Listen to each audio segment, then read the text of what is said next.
자, 우리 교회 올해 또 앞으로 계속 사명인데요. 같이 한번 외쳐보겠습니다. 하나님을 기쁘시게, 사람을 복되게, 세상을 평화롭게. 그렇습니다. 자, 우리는 이 사명을 이루기 위해서 외치는 구호가 있습니다. 함께 외쳐보겠습니다. 우리는 하나님의 나라와 영광을 위하여 하나님이 이루시는 위대한 일에 도전한다. 아멘. 그렇습니다. 우리는 올 한 해 하나님께서 이루실 위대한 일을 기대하고 바라면서 우리 개인의 삶, 우리의 자녀, 우리의 가정, 또 우리 교회, 하나님께서 하실 일을 기대하면서 믿음으로 도전하는, 승리하는 한 해가 되기를 축복합니다. 자, 우리 설교 들을 때마다 아멘, 아멘으로 크게 응답하는 것, 서로 설교자와 회중이 말씀으로 함께 응답하는 그러한 시간이 될 수 있도록 지난주 아주 잘해 주셨어요. 계속 그렇게 해주시기 바랍니다. 자, 예수님은 한 번도 이스라엘 땅을 벗어난 적이 없으셔요. 요즘처럼 이렇게 해외 여행을 한다거나 그런 거는 상상도 못 하셨죠? 그냥 예루살렘 또 갈릴리까지, 그것이 예수님이 활동하신 무대였습니다. 그럼에도 불구하고 예수님의 마음에는 온 세상, 온 나라, 온 열방, 모든 민족이 언제나 담겨 있었습니다. 천국 복음을 선포하시고 치유하시고 가르치시면서도 항상 예수님의 마음에는 온 세상이 꿈으로 가득하였습니다. 우리가 어떻게 알 수 있는가? 예수님께서 주신 마지막 말씀들, 마태, 마가, 누가 복음에 보면 맨 마지막 장에 예수님께서 특별히 제자들에게 부탁하신, 또 명령하신 말씀이 있어요. 이 말씀을 보면 똑같습니다. 우리 함께 읽어볼까요? 너희는 가서 모든 족속으로 제자를 삼으라. 너희는 온 천하에 다니며 만민에게 복음을 전파하라. 그의 이름으로 죄 사함을 얻게 하는 회개가 예루살렘으로부터 시작하여 모든 족속에게 전파될 것이 기록되었으니 너희는 이 모든 일의 증인이라. 아멘. 그렇습니다. 똑같은 말씀이 복음서마다 반복되고 있어요. 예수님이 마지막 남기신 말씀입니다. 바로 이것을 보면 예수님은 언제나 열방을 향한 꿈을 가지고 계셨음을 알 수 있습니다. 죄사함을 얻게 하는 이 구원의 복음이 예루살렘에서 시작하여 열방으로 뻗어갈 계획을 하셨고 제자들에게 부탁하셨어요. 사도행전에서 주신 마지막 말씀도 똑같습니다. 함께 읽어보겠습니다. 오직 성령이 너에게 임하시면 너희가 권능을 받고 예루살렘과 온 유대와 사마리아와 땅끝까지 이르러 내 증인이 되리라. 아멘. 주님의 꿈은 온 세상을 향한 하나님의 사랑을 전하는 것이었어요. 사도 요한이 말씀한 것처럼 하나님이 세상을 이처럼 사랑하사, 예수님은 바로 이처럼 사랑하신 그 하나님의 사랑을 땅끝까지 전하기를 원하셨고, 그 꿈을 이루시기 위해 예수님은 자신의 몸을 이 땅에 남기셨습니다. 예수님이 남기신 몸을 보신 적 있으세요? 예수님이 이 땅에 남기신 몸, 하나님의 뜻을 이루기 위해 못 보신 것 같은데, 아니요, 저는 매일 보고 있는데요. 주님이 남기신 그리스도의 몸, 예수님의 몸, 바로 그 몸은 교회입니다. 우리가 교회를 이해할 때 이것을 잊으면 안 돼요. 교회는 그리스도의 몸이다. 왜 그리스도의 몸으로서 교회를 세우셨을까요? 예수님의 그 꿈을 이루도록, 예수님의 그 간절한 뜻을 이루도록 교회로 세워주셨다는 겁니다. 그리스도의 몸인 교회는 그리스도의 꿈을 품어야 합니다. 예수님의 꿈이 우리의 사명이 되고 예수님의 뜻이 우리의 비전이 되어야 합니다. 오늘 우리는 예수님의 뜻을 사명으로 삼았던 교회, 수리아의 안디옥 교회를 보게 됩니다. 안디옥 교회는 막 생겨난 교회, 개척교회, 신생교회였습니다. 예루살렘 교회는 모교회였어요. 거기는 사도들이 세웠고 사도들이 지금도 목회를 하고 있는 교회.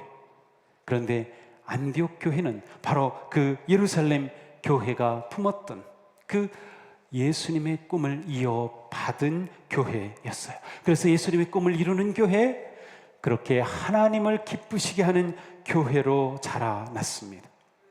자, 안디옥 교회가 어떻게 하나님이 기뻐하시는 교회로 되었을까? 같이 한번 읽어보겠어요. 안디옥 교회에 선지자들과 교사들이 있으니 곧 바나바와 니게르라는 시몬과 구레네 사람 루기오와 분봉왕 헤롯의 젖동생 마나인과 및 사울이라. 안디옥 교회를 소개하는 첫 구절입니다. 낯선 사람들의 이름만 나오고 있어요. 뭔가 멋있는 그러한 구절, 멋진 표현이 있으면 좋을 텐데, 우리에게 사명선언문과 같은 그런 것이 있으면 좋을 텐데 그냥 사람들의 이름이 나오고 있어요. 이 이름은 안디옥 교회의 선지자, 교사, 곧 지도자들이었습니다. 바나바, 시몬, 루기오, 마나엔, 그리고 사울입니다. 바나바는 누군가요? 귀족 출신입니다. 그는 부동산이 꽤 많이 있었던 것 같아요. 근데 그 부동산을 교회에 헌금하였던 사람, 부자였습니다. 시몬, 네 시몬 앞에는 니게르라 하는 이라는 표현이 붙어 있어요. 어쩌면 시몬의 별명이었는지도 모릅니다. 니게르라는 말은 니그로라는 말이에요. 영어로도 니그로 하면은 흑인을 말합니다. 그러니까 시몬은 흑인이라고 하는 별명이 붙은 것을 보면 그가 흑인이었어요. 사실은 흑인 뭐 이렇게 하지만 좀 어쩌면 경멸하는 표현, 좀 이런 말은 쓰면 안 되지만 옛날에 썼던 깜둥이 뭐 이와 같은 의미가 니그로에 담겨 있어요. 그런데 그가 안디옥 교회의 지도자였습니다. 루기오가 있습니다. 루기오도 앞에 구레네 사람 루기오라고 되어 있어요. 구레네는 아프리카 북부의 도시 지역입니다. 그렇다면 이 루기오는 아프리카 사람입니다. 아마도 루기오도 흑인이었을 것 같습니다. 안디옥 교회에는 이처럼 아프리카 지역에서 온 흑인들이 있었던 교회였습니다. 마나엔, 이 사람은 좀 특별합니다. 이 사람에 대한 설명이 무엇입니까? 헤롯 왕의 젖동생이었다라고 되어 있어요. 당시 이스라엘은 크게 세 지역으로 나누어서 분봉왕이 다스렸는데 예루살렘이 포함된 그 남쪽 지역의 분봉왕이 헤롯이었습니다. 그런데 이 헤롯의 젖동생이었다는 거예요. 그것은 헤롯과 함께 마나인이 같은 유모의 젖을 빨고 자랐다는 뜻입니다. 그러니까 마나인은 대단한 귀족이었어요. 왕과 친분이 있고, 그런데 이 마나인이 안디옥 교회의 지도자였습니다. 맨 마지막 사울은 잘 알죠. 바울입니다. 그렇죠. 어떤 학자는 이 명단이 나이 순으로 기록되었다. 최연장자부터 연소의 순으로. 그렇다면 사울은 가장 어린 지도자였습니다. 청장년이었죠. 바나바는 고령자, 가장 많은 지도자였어요. 자, 이처럼 1절에 언급된 이러한 분들의 이름을 쭉 보면서 이들은 안디옥 교회의 지도자였고 헌신자였고 복음의 사역자들이었습니다. 그런데 이들이 우리에게 놀라운 것을 가르쳐 줍니다. 안디옥 교회가 어떤 교회였는지 그려볼 수 있습니다. 안디옥 교회는 마음과 생각이 넉넉한 교회였어요. 무슨 뜻일까요? 귀족과 평민과 노예가 그 신분과 사회적 계급과 차이를 넘어서 그리스도의 몸을 이루는 지체가 된 교회입니다. 많이 배운 사람, 유식한 성도, 배우지 못한 성도도 있었어요. 부자도 있었고 가난한 사람도 있었어요. 그러나 이것이 거룩한 교회, 하나님의 뜻을 이루는 교회가 되는데 전혀 문제가 되지 않았습니다. 더 나아가 인종도 뛰어넘었습니다. 흑인도 백인도 아프리카인도 중동인도 함께 어울려서 인종차별과 편견과 문제를 뛰어넘었습니다. 노인과 젊은이도 한 마음으로 섬겼습니다. 세대 차이를 뛰어넘었습니다. 놀랍지 않습니까? 안디옥 교회는 세대 차이, 인종 차이, 학력 차이, 재산 차이, 신분 차이, 이런 모든 갈등과 문제를 다 품어낸 교회였습니다. 그들 사이에 있던 막혔던 담이 허물어졌고 하나님의 사랑으로 온전히 하나가 된 교회였습니다. 참 놀라운 교회입니다. 우리 교회에 흑인이 없는 게 너무 아쉬워요. 우리 교회, 우리 예전에는 필리핀에서 온 자매들이 있었는데 요즘은 안 보여요. 아마 온라인으로 예배 드리고 있으면 정말 다행인데 눈에 안 보여요. 너무 아쉬워요. 베트남에서 온 분들도 있고 인도네시아에서 온 분들, 일본에서 오신 분들, 그런 분들이 우리 교회 같이 어울리면 얼마나 좋을까요? 문득 그런 생각이 들어요. 그런데 정말 우리가 그만한 능력이 있나? 우리의 마음이 그만큼 넓은가? 라고 하는 질문을 하게 됩니다. 어떻게 안디옥교회는 이처럼 마음이 넉넉한 그러한 교회가 될 수 있었을까요? 그것은 오직 한 가지, 예수 그리스도의 복음을 통해 전파된 하나님의 사랑과 성령의 능력이 충만하였기 때문입니다. 그들의 모습은 그들이 하나님의 사랑 안에 거하였음을 증거합니다. 지난주 말씀 기억하나요? 하나님이 기뻐하시는 삶, 특별히 웨슬리 목사님을 통해서 주신 그리스도인의 삶의 세 가지 원리 중에 마지막, 하나님의 사랑 안에 거하라. 그렇습니다. 안디옥 교회 성도들은 바로 하나님의 사랑 안에 거하는 삶을 살았습니다. 다양한 사람들이 하나가 되어 하나님이 기뻐하시는 교회를 세웠다는 것이 그 증거입니다. 그래서 사랑 안에서 차별과 편견과 갈등과 다툼이 모두 녹아내렸습니다. 그리스도의 사랑으로 그들의 삶이 불타올랐습니다. 하나님의 사랑으로 가슴이 넓어지고 생각이 깊어지고 마음이 너그러워졌습니다. 완전히 열린 교회가 되었어요. 서로 다름을 이해하고 받아들였습니다. 하나님의 사랑이 기준이 될 때 다양함이 갈등이 아니라 공존과 조화를 이루는, 그리고 건강하고 복된 하나님이 기뻐하신 교회로 세워지는 기회가 되었습니다. 우리 모두가 하나님을 기쁘시게 하는 교회가 된다라는 것은 마음이 넉넉해지는 교회가 되는 거예요. 우리가 어떻게 하나님을 기쁘시게 할까? 우리 교회의 마음이 넉넉해야 합니다. 인천과 부천 지역의 영혼들을 우리가 품을 수 있고 안아줄 수 있고 위로할 수 있고 받아들일 수 있는 열린 교회, 넉넉한 교회가 되어야 하는 거죠. 요즘은 온라인으로 예배를 드리니까 꼭 인천과 부천만이 아니에요.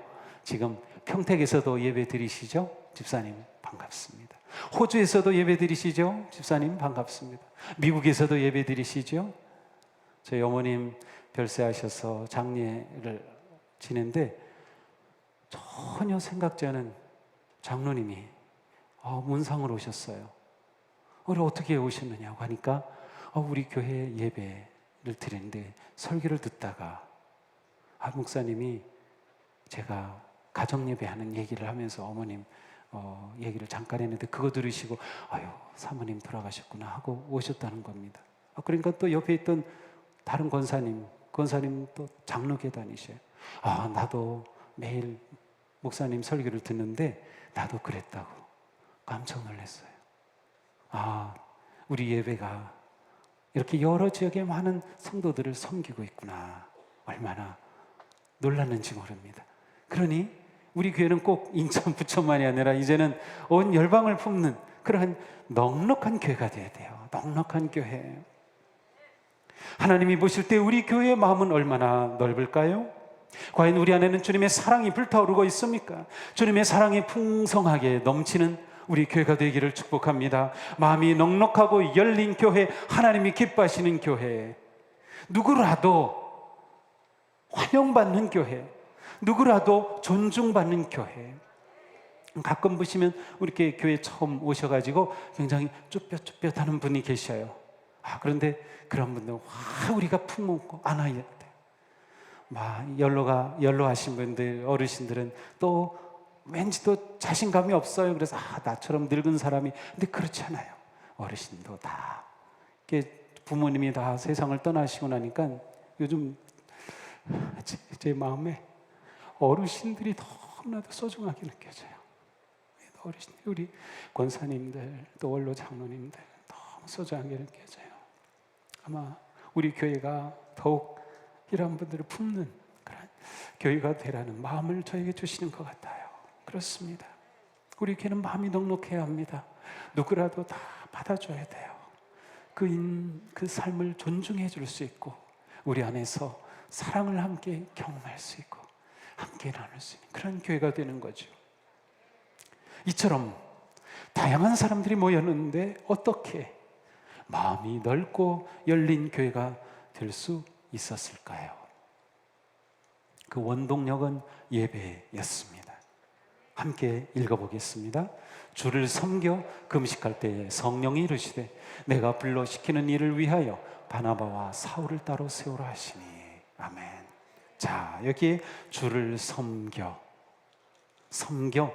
단어는 레이투르기아라는 단어입니다. 레이투르기아, 영어로는 liturgy라고 사용하는데 예배란 뜻이에요. 같은 단어가 상황에 따라 섬김, 봉사, 예배로 번역이 됩니다. 저는 개인적으로 여기에서는 예배로 번역하는 게 더 좋았을 텐데 하는 생각이 들어요. 주님을 예배하며 금식할 때 성령이 이르시되, 그런 뜻입니다. 안디옥 교회는 예배 공동체, 예배가 살아있는 교회였습니다. 그들이 예배할 때 성령님이 말씀하시고 역사하셨어요. 그러므로 안디옥 교회의 예배는 영과 진리의 예배였습니다. 안디옥 교회 성도들은 예배할 때 하나님의 말씀을 받았습니다. 성령의 음성을 통해 하나님의 사랑과 예수 그리스도의 구원의 복음을 깨달았습니다. 성령님이 충만하게 역사하실 때 그들은 하나님의 사랑에 감동이 되었고, 마음이 변화였고 새로워졌고, 생각과 마음의 지평이 넓어져서 열린 교회가 되었습니다. 더 나아가 안디옥 교회는 금식하며 예배를 드렸습니다. 금식의 의미가 무엇이죠? 우리는 음식을 먹어야 살아갑니다. 생명을 유지하려면 음식을 먹어야죠. 금식한다는 것은 하나님만 온전히 의지하고 하나님께 온전히 맡기며 하나님 없이는 살 수 없는 그런 나를 고백하는 것입니다. 하나님이 생명의 주인 되심을 인정하는 거죠. 그러므로 안디옥 교회 성도들은 예배할 때 그냥 예배한 것이 아니었어요. 하나님이 내 생명이십니다. 예수 그리스도의 능력이 저의 힘입니다. 고백하면서 간절하게 금식하며 예배하였던 것이죠. 이렇게 안디옥 교회 성도들이 금식하며 예배할 때 그들은 하나님의 음성을 들었습니다. 내가 불러시키는 일을 위하여 바나바와 사울을 따로 세우라. 하나님의 크신 뜻을 위해 바나바와 바울을 보내라는 말씀이에요. 하나님이 불러시키는 일이 무엇일까요? 그것은 바로 예수님이 처음부터 품으셨던 그 꿈입니다. 바로 열방을 향하여 하나님의 사랑을 가지고 나아가는 것, 복음을 전하는 것입니다. 영과 진리로 온전한 예배를 드릴 때 성령님을 통하여 하나님의 음성이 들립니다. 우리가 예배 드릴 때 그냥 오는 것이 아니에요. 이 예배 드리기 위해 준비해야 돼요.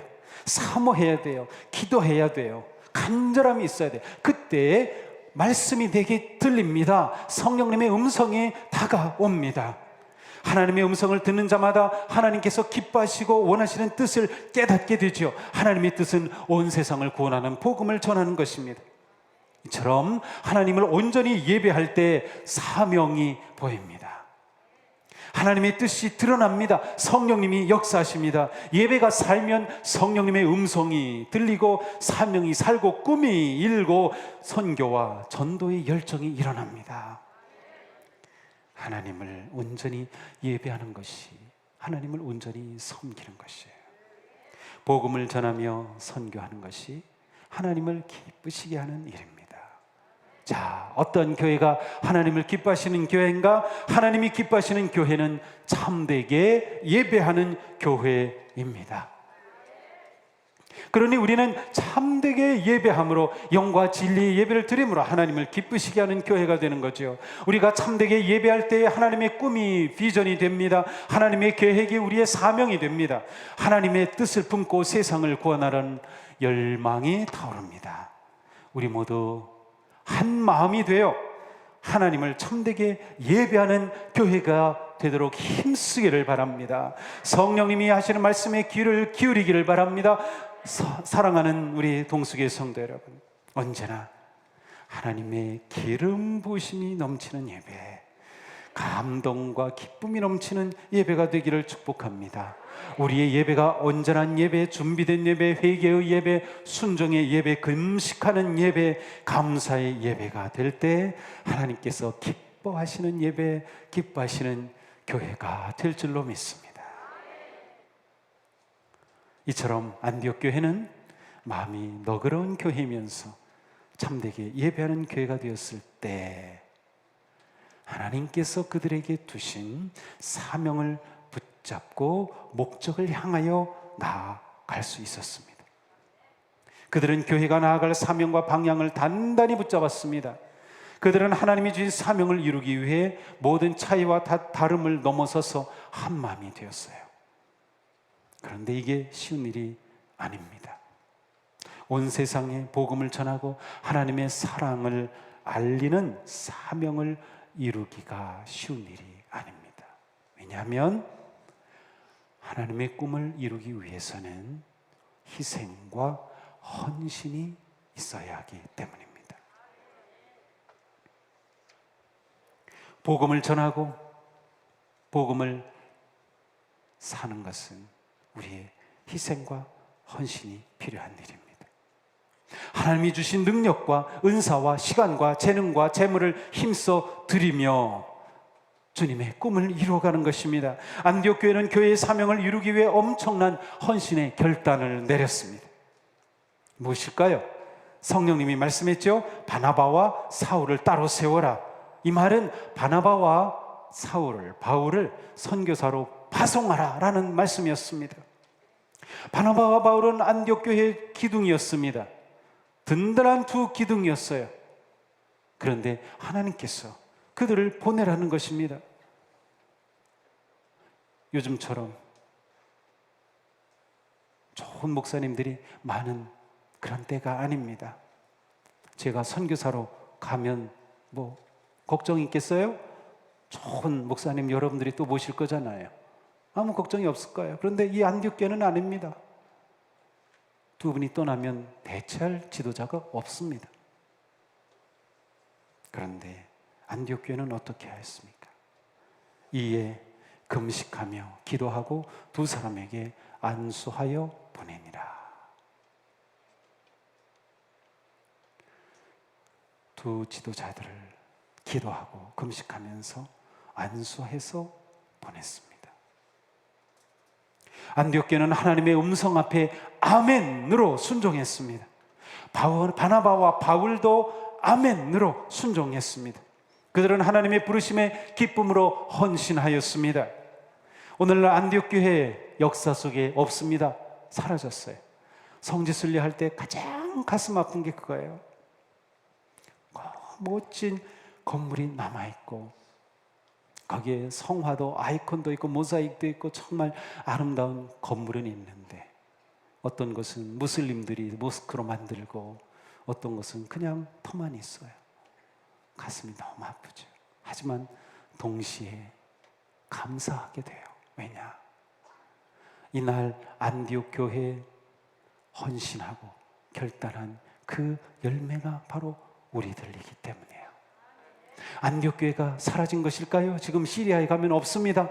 그 교회가 없어진 것일까요? 아니요, 지금 우리 안에 살아 있습니다. 안디옥 교회의 그 헌신과 열정이 지금 우리에게도 있는 것이에요. 우리가 그 삶을 살아가고 있는 것이죠. 그렇습니다.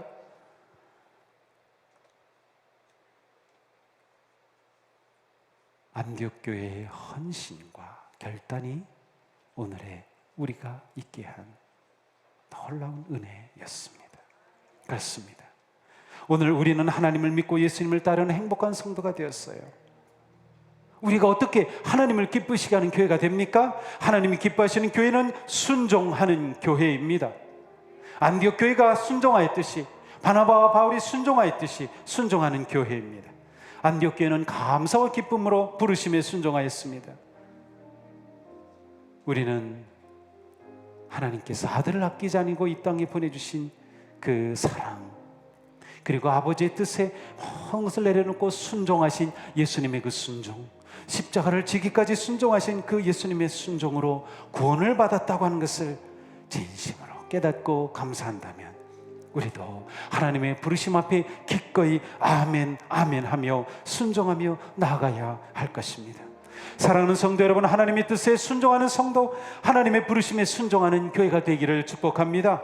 아멘으로 뜨겁게 헌신합시다. 지역과 나라와 열방을 품고 기도하며 복음의 생명과 희망을 전하는 교회가 됩시다. 이것이 우리의 사명입니다. 우리 교회가 안디옥교회처럼 하나님이 기뻐하시는 교회가 되기를 축복합니다. 누구나 다 사랑받고 사랑을 누리며 한 가족이 되는 교회가 되기를 축복합니다. 분열과 장벽과 갈등과 차별과 소외를 넘어서 그리스도의 사랑과 하나님의 사명으로 하나가 되는 우리가 됩시다. 예배에 힘쓰고 하나님이 부르시는 사명에 헌신하며 전도와 선교에 힘쓰는 교회가 됩시다. 우리 모두 하나님의 부르심에 아멘으로 순종하며 나아갈 때 하나님께서 우리에게 부어주시는 그 풍성한 은혜가 올 한 해도 우리의 삶에, 가정에, 우리 교회에 흘러 넘치기를 주님의 이름으로 축복합니다. 기도합시다.